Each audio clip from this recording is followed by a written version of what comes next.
Well, hello, Stampers. It's the Pampered Stamper, and happy Wednesday to you. My name is Jackie Vander Sarboot, and I'm a Stampin' Up! Demonstrator in Canada and in the Netherlands.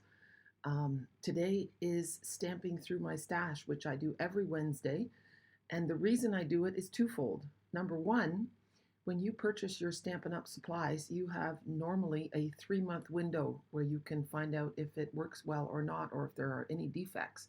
It's quite rare, but it's still nice to know. So stamp all your stamps, cut out all your dies, and make sure they're doing what you want them to do. And number two, I find that when you ink up your stamps and use your dies right away, you are inspired. It sparks your creativity, and you're far more likely to use what you've purchased. I always tuck my little die cuts and stamped images back into the case if I don't have time to make something right away. And then when I reach for that set again later, it's a pleasant surprise to have some material to work with already. So let's take a look and see what we're featuring today. So today I am going to show you just my type. Now I have used this set before, but not in English, in German. So I went to an event in May for Jenny Polly's 10th Stampversary, and we made a few cards, which I will show you later. Now we are going to stamp them all. Now, the one thing I want to say is that those hello letters, we don't have a circle punch right now that cuts those out. I think it's a 3/4 inch circle punch that you would need. We used to have one, and I'm hoping Stampin' Up! Brings them back, but cutting them out is not so easy. So here we go. We have a little envelope. There's so many cute things in here. So let's get started. This one here is the little paper that comes out of the typewriter. So you want to lay that down because you can see how floppy it is. So you want to lay it on your desk, kind of let it fall naturally, and then pick it up with your block. So before I do that, I'm going to ink up my, you know what, we'll do these at the same time. And you know what, I was all ready with everything except for my black ink pad. I found it. Now, you should re-ink your black ink pad regularly, especially you'll find when you have a big solid image like this, then it's nice to have a juicy ink pad. So let's do them all right away. And let's give it a turn. Put it like so. So 1, 2, 3, 4, 5, a nice press, because that always helps. See, that's not bad. I still like to use my Stamparatus, and I'm hoping that Stampin' Up! Brings it back in a different form. They lost a lawsuit over that, as did Tim Holtz. The Misty people came up with the idea first, and apparently they had a copyright, which was pretty strong. Now, I'm not sure if it should go all the way down to here. I'm going to do that right down to the typewriter. There. Isn't that fun? And then there's a little heart, which I'm going to put now in. Oh, here's a different one. So there's also, this is with the page curling over. There's another one here, which I'm going to do it over here because I might do the, you know what? I hesitated. So this is what happens when you don't go straight up and down when you stamp your images. I hesitated, and then I nicked the paper. So always decisively straight up and down when you stamp. Okay, I got excited and I broke a rule. So now I'm going to lay our heart on here. I'm going to take a peek. We're going to use Calypso Coral. We've got to add a little color here. So this is fun. I love the idea of having a little message in the typewriter. Someday in my new stamp studio, I'm going to have a vintage typewriter. I just love them so much. Okay, then we have a little, I should be cleaning these stamps off, but I'm not. It's very bad. This is a great little stamp to use as a background stamp. See? Isn't that fun? And then there's another one in here that is also great for a background stamp, and that is the paper clip. Here. Tiny little paper clip. Look. Isn't that so cute? Yeah, so you can make your own DSP, which, in case you're wondering, DSP is a short form Stampin' Up! Talk for designer series paper. Now, why do they not just call it pattern paper? It's because they actually have designers in-house who design the paper, artists, and they do beautiful work. I just got some Christmas paper in, and it is stunning. I will share it later. You might see it in my shorts on YouTube. That's a great way to showcase one kind of paper at a time. Isn't that so pretty? And then look, if you stamp off, you get lighter images, and right away you've got background paper if you do that. over a whole piece. So that's why I love, see how the inspiration starts flowing when you start stamping just very simply. There's also a rainbow stamp, which we will color in later. I'm just going to let it dry for a minute. And then we have a thank you. Here. Oh, see, you can do that right in your paper. See, like so. That'll go in the typewriter. I want to do another typewriter. Okay, let's have a look. I've heard lots of positive things from my stories, not stories and stamps, from my stamping through my stash. Seems like you guys find it helpful. I know I do. You can't always judge what a stamp set looks like from the picture in the catalog, and especially not the paper and the dies. It's so nice seeing them in action. So yeah, if you ever have a request and you say, you know, I'd love to see this stamp set, let me know. We go 1, 2, 3, 4, 5. I might not have the stamp set, but that might be an inspiration for me to order it. Oh, see how nice? That one's darker than this one. So I did a good job. Okay, let's keep going. We're going to do the hello, and then I will stop and I'll show you a card that I did with this with Jenny, and we did have a circle punch. Okay, I'm not going to lie. So what we did was we took this hello, and in German it's hallo with an A instead of an E, and then we stamped it in a whole bunch of different colors, and then let's take a look. Where is my card hiding? It's hiding. Then we made this card with all the different colors of the rainbow, and see the envelope and the paper clip in the background. It's this is a slimline card, so it fits into a business envelope. Okay, so that's kind of cool. But it looks, I'm really liking this combination of Calypso Coral and black on Very Vanilla, by the way. Okay, what's next? We have, I'm going to take this little rainbow off. We'll color the rainbow, don't you worry.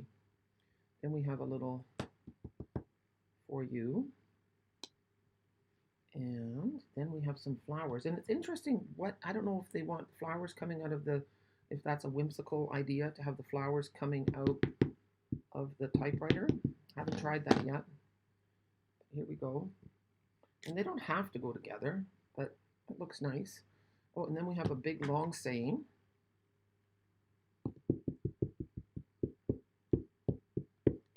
Now, who would you send the saying to? You hold the key to my heart. I'd like to know that. And the other question I have for you is, what saying would you add to this set if you could? If you could tell Stampin' Up, you know what, I would love it if this saying was added, which one would it be? Okay, now what am I missing? I'm looking to see, oh yeah, the plant. Okay, here we go. I don't know if this is going to work. We've got a little pot, and then, oh, this should be green. I'm going to get another ink pad. Okay, I have a soft seafoam ink pad, and look, this just goes right in like so. How cute is that? So I hope that I've inspired you. Oh, there's one more. And then I'm going to show you another card, and then we're going to make a little card front. We're not going to finish it. But this little stamp would also work well as background paper. Hi.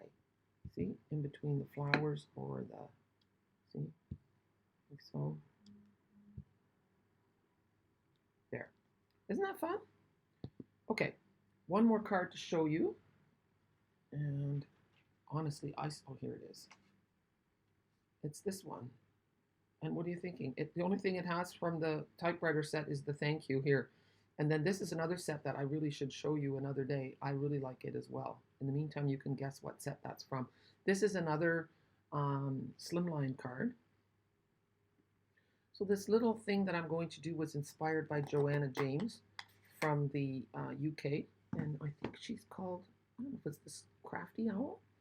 Something like that. So I'm going to use blueberry bushel. I fussy cut the little plant, and I just had this little deckled rectangle die sitting out, and I thought, oh, that would be fun.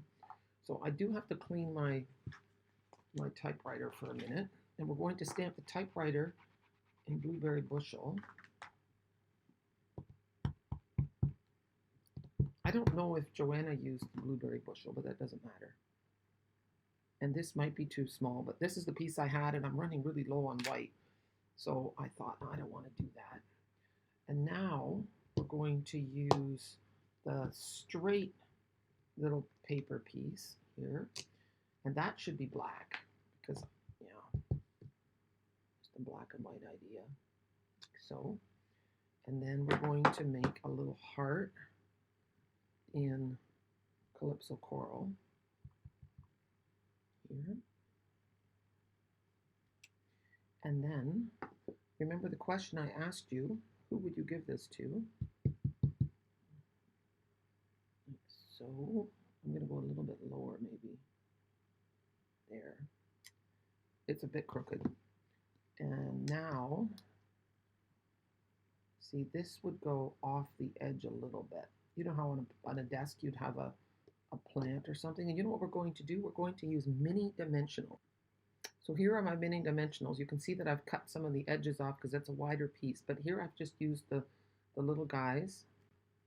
And I'm going to put that here. And then I left that little piece on, but I think I'm going to cut it off. I thought I was going to just glue it flat, and then that would stick to the pot, but I don't need it, so I'm cutting it off. And then there's the pot.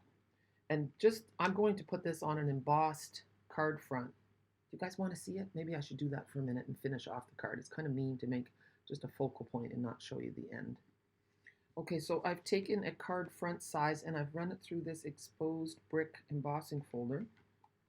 And then you have to decide which side you're going to use. I like this because it looks like the actual bricks. But you can also do it like this, where you get the mortar, the emphasis more on the mortar than the bricks. So you have to decide what you like better. It's really hard to know, isn't it? All the decisions we card makers have to make.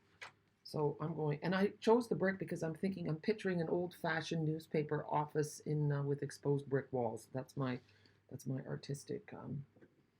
That was my choice. So we're going to just put this on, and it's going to be a white card, tone on tone, so that the images in the middle really, really pop.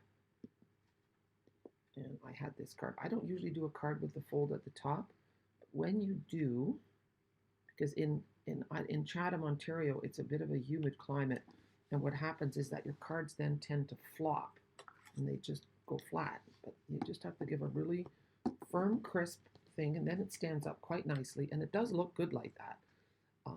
The key is to use thick white cardstock and not the regular, otherwise it really will flop. Now, how cute is that? I have to say I'm quite impressed, but you know what? It wasn't my idea, so I can't be too impressed, but still, I did put my own twist to it, and I think this would also be nice. If you're wondering what the heck, where are you looking at, Jackie? I'm looking for my big dimensionals. Usually my dimensionals are on my desk, but I actually cleaned up, so I just like to use 5 on a front like this. That's usually enough. And then you can see that the plant is sticking out a little bit off the edge. That adds a nice look. It's a good design element to go off the edge for certain things. Just like when you're stamping a background, it adds visual interest. There. How nice is that? I'm so glad that you joined me today for stamping through my stash. Please give me a thumbs up if you like the video, share with your friends so that more people can find me, and leave a comment. I love to hear from you. I always answer. Together we build a Stampin' Up community of creative people, or people who want to be creative, because you know what? I'd never considered myself a creative person.